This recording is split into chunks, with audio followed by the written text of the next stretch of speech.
Using the backdrop of the U.S. Constitution at the National Archives, President Obama tried today to quell the growing resistance to closing down Gitmo and relocating the terrorists who are held there. And rather than specifically spelling out how his policies have made us safer, the president devoted a big chunk of his speech to blaming the Bush administration for what he called the, quote, mess at Gitmo. And once again, he assailed the enhanced interrogation techniques that were used on three, count them, three detainees. They alienate us in the world. They serve as a recruitment tool for terrorists and increase the will of our enemies to fight us. In short, they did not advance our war and counterterrorism efforts. They undermined them, and that is why I ended them once and for all. Vice President Cheney delivered an immediate rebuttal. This recruitment tool theory has become something of a mantra lately, including from the president himself. And after a familiar fashion, it excuses the violent and blames America for the evil that others do. Nor are terrorists or those who see them as victims exactly the best judges of America's moral standards. And with many thousands of innocent lives potentially in the balance, we did not think it made sense to let the terrorists answer questions in their own good time. This is the sort of no-frills, razzle-dazzle, free rhetoric that comes from 7 years of working in the trenches to keep America safe. And it may be, just might be, why since January, Vice President Cheney's personal approval numbers are up 8 points. That's from a CNN poll, by the way. The president, as usual, tried to appeal to all sides on the Gitmo issue, and in so doing, laid out a confusing, contradictory approach for handling the detainees. On the one hand, he said he wouldn't release individuals who endanger the American people. On the other hand, he said we must recognize that, quote, detention policies cannot be unbounded, close quote. Huh? And by the way, what happens if a detainee, such as Ahmed Gilani, the first Gitmo detainee to be tried in federal court here, is somehow found not guilty? What if he gets off on a technicality? What then? Maybe he could be put under house arrest at Bill Ayers' pad in Hyde Park. Great idea. But never fear. President Obama said he's going to work with Congress to find an appropriate legal regime to deal with all of this. How reassuring. Harry and Nancy are on the case. By the way, I found it odd that President Obama failed to even mention the Muslim terror plot to blow up synagogues and military planes that the FBI foiled in New York last night. The same FBI, by the way, whose director, Bob Mueller, raised serious concerns about bringing the Gitmo detainees to America.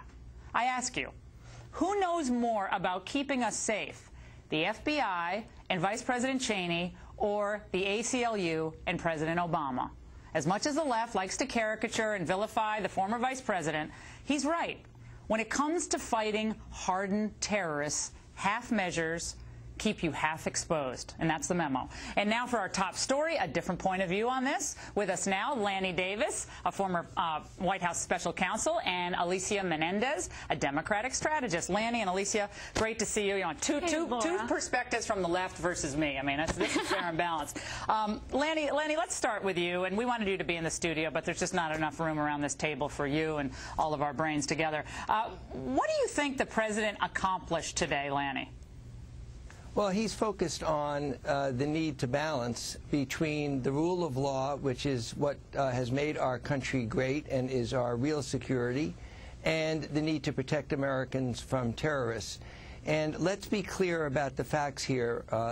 There were 2/3 of the 525 detainees in Guantanamo who were released under President Bush's and Vice President Cheney's administration. And even last October, 11 were released because they were found not to have any basis to be held. There are 240 left, and what he tried to do and analyzed very carefully is the balance between the rule of law, which I would say Mr. Cheney doesn't seem to be focused on, versus the need to protect America from terrorists.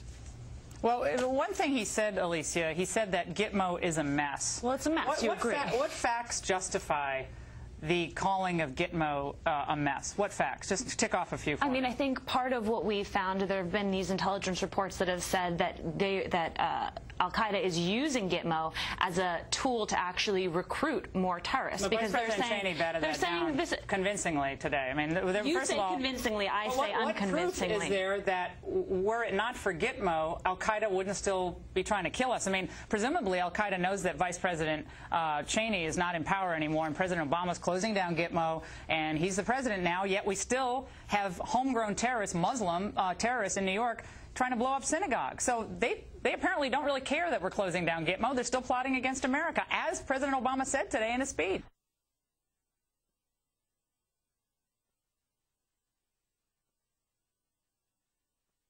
That qualifies the fact that they get 3 square meals a day, beautiful tropical paradise, and most of them, I bet, would rather be there than be in a supermax facility in the United States. That's a mess. I mean, I think that holding them there isn't necessarily in our best interest, and I think that you've seen that the conditions aren't necessarily always as sunshiny as we're saying that they are. This isn't a vacation in the tropical island of Cuba, and I also think that there's just a better way to do this, and that's all. I think he was really. Lanny, one thing that I heard the president say today, and it was interesting when he said he doesn't want to do finger pointing, doesn't want to look back, and so forth. But I was trying to count the number of references to the former administration, to President Bush, and the former policies and so forth. So he's trying to have it both ways. No finger pointing, no looking back. Yet, hey, look, I didn't build it. This is the mess these people created, and their policies made us less safe, even though we had no attacks in 7 years after 9/11.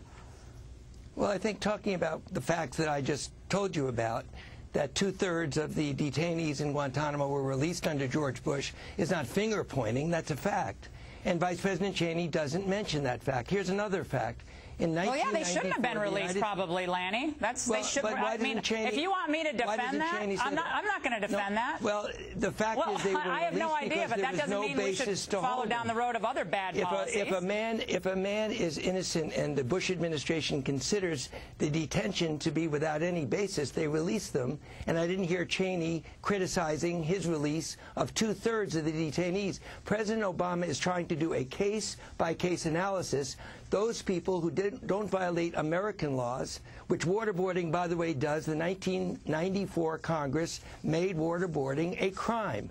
Vice President Cheney forgets to mention that when he says he knew there was waterboarding, and it only happened 3 times. Well, and Nancy Pelosi and Congress approved it. Nancy Pelosi and the Democrats on the Intelligence Committee, Lanny, never spoke out against waterboarding. Okay, so this idea that this was all concocted by the Bush administration and everybody else was in the dark about the fact that three detainees were waterboarded. 3, not 240, but 3. Congress knew about it. Congress assented to this. Well, if we both agree that 3 is a violation of the law 3 times, directed by the executive branch of the government and briefed in Congress under classified conditions, if you don't see a distinction between the direction of violating the law, if you want to change the law against torture, then change it. But Cheney gives a speech today and says only 3 times did we waterboard. If it's so obvious, and by the way, it was waterboarding a lot more than 3 times were their interrogation techniques. Lanny, if it's your point that all of this was so obviously unlawful, then we have a lot of people on Capitol Hill who are elected representatives who are supposed to uphold the Constitution who just don't know the law. I mean, so what's worse here? I mean, I don't want to do the whole thing on waterboarding because there are other things I want to get to, and Alicia, I want to get you on this.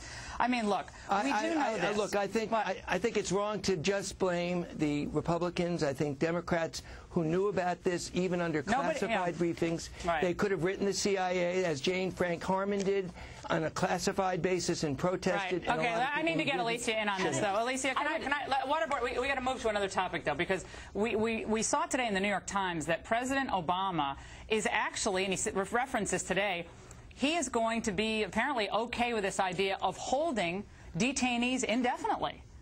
Indefinitely if he believes they pose a threat to America, yet they can't be tried in court.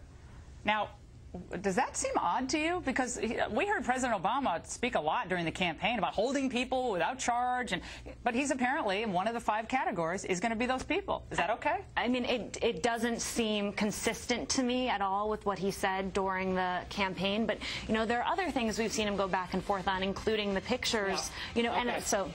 All right, we appreciate it. Thank you both.